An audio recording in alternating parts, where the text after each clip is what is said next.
Hi மக்களே, this video sponsored by பைமோட். நம்ம வீட்டுக்கு உபயோகப்படுத்துகிற எந்த ஒரு ப்ராடக்டாக இருந்தாலும் நம்ம இந்த ஆப்பில் பர்ச்சேஸ் பண்ணோன்னா நம்ம எப்பயுமே வாங்குகிற ப்ரைஸை விட இங்கே 20% கம்மியாக தான் இருக்கும். நீங்களும் ட்ரை பண்ணி பாருங்கள், கண்டிப்பாக உங்களுக்கு யூஸ்ஃபுல்லாக இருக்கும். ஆப்போட லிங்க் டிஸ்கிரிப்ஷனில் இருக்குது, செக் பண்ணி பார்த்துக்கோங்க. நம்ம இன்றைக்கி பார்க்குறது ரொம்ப ஈஸியான ரன்னிங் ஸ்டிச். இது நார்மலாக எல்லாத்து வீட்லேயும் பண்ணுற ஸ்டிச் தான். இது நீங்கள் என்ன பண்ணோன்னா, ஸ்டார்டிங் பாயிண்ட்லேருந்து எடுக்கிறோம், கொஞ்சம் கேப்த்துலேயே அந்த ஸ்டிச்சை எண்ட் பண்ணிடுறோம்.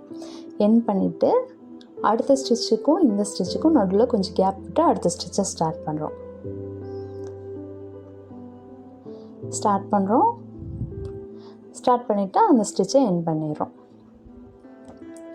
அதே மாதிரி நெக்ஸ்ட் ஸ்டிச்சை நம்ம இந்த ஸ்டிச்சுக்கு கொஞ்சம் கேப் விட்டு அடுத்த ஸ்டிச் ஸ்டார்ட் பண்ணுறோம், அந்த ஸ்டிச்சை எண்ட் பண்ணிடுறோம். இது நார்மலாக எல்லாத்து வீட்லேயும் பண்ணுற ஸ்டிச்சு. அதனால் எனக்கு தெரிஞ்சு இது ரொம்ப ஈஸியாக இருக்கும்னு நினைக்கிறேன்.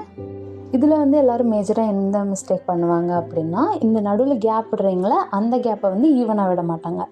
அப்படி ஈவனாக விடாமல் இருக்கும்போது இந்த ஸ்டிச்சோட ப்ரிட்டினஸ் கொஞ்சம் கம்மியாகும். மற்றபடி எந்த ப்ராப்ளமும் கிடையாது.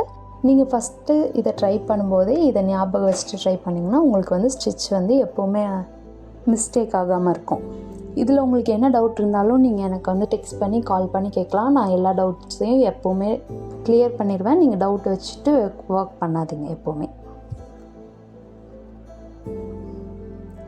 இந்த ஸ்டிச் எனக்கு தெரிஞ்சு ரொம்ப ஈஸி. நீங்கள் ஈஸியாக டக்குன்னு முடிச்சிடுவாங்க இந்த ஸ்டிச், எனக்கு தெரிஞ்ச வரைக்கும். ஏன்னா நான் அப்படி தான் முடித்தேன். அதே மாதிரி நான் எப்போவும் சொல்கிறது தான், கூகுள்லேருந்து இமேஜ் எடுத்தாலும் நீங்கள் உங்கள் க்ரியேட்டிவிட்டியை இம்ப்ளிமெண்ட் பண்ண ட்ரை பண்ணுங்கள். இப்போ இருந்தே அதை ஸ்டார்ட் பண்ணால் தான் உங்களுக்கு ஃப்யூச்சரில் அது ரொம்ப ஹெல்ப்ஃபுல்லாக இருக்கும்.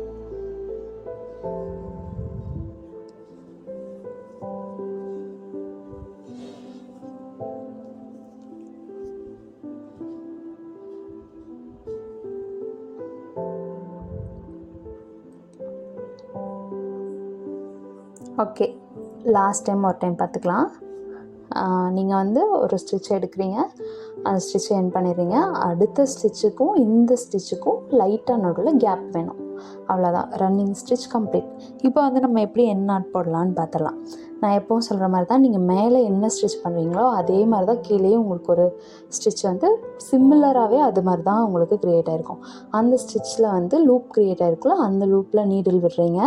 நீடில் விடும்போது உங்களுக்கு பேலன்ஸ் இருக்க த்ரெட் பின்னாடி லூப்பாக க்ரியேட் ஆகும். அந்த இடத்துல நீங்கள் நீடில் விட்டு எடுத்து டைட் பண்ணிடுறீங்க. இதை நீங்கள் ஃபுல்லாக இழுக்கும்போது தான் உங்களுக்கு அந்த த்ரெட் ஃபுல்லாக மேலே வந்துடும். அந்த மாதிரி பண்ணக்கூடாது. பின்னாடி லூப் வர வச்சு அதுக்குள்ளே நீடில் விட்டு டைட் பண்ணிடுறீங்க, அவ்வளோதான். நான் இப்போ எதை வச்சு ரிமூவ் பண்ணிகிட்ருக்கேன் அப்படின்னா வாட்டர். நான் வாட்டர் இரேசபிள் பென் யூஸ் பண்ணேன், அதனால் நான் இதை இரேஸ் பண்ணேன். நீங்கள் மேக்ஸிமம் மார்க்கிங்க்கு பென் வாங்குறீங்க அப்படின்னா ஹீட் இரேசபிள் பென் வாங்குங்க. வாட்டர் இரேசபிள் பென் வாங்கும்போது உங்களுக்கு டேமேஜ் ஆகிறதுக்கு கொஞ்சம் வாய்ப்பு இருக்குது. அதே மாதிரி அசைன்மெண்ட் பார்த்தோம்னா 14 சென்டிமீட்டர் அசைன்மெண்ட்டு நீங்கள் பார்த்த ரன்னிங் ஸ்டிச்சை இதில் இம்ப்ளிமெண்ட் பண்ணும். இதில் ஒரே ஒரு கண்டிஷன் என்னென்னா, மேக்ஸிமம் உங்கள் க்ரியேட்டிவிட்டி யூஸ் பண்ணோம், அவ்வளோதான். பாய்.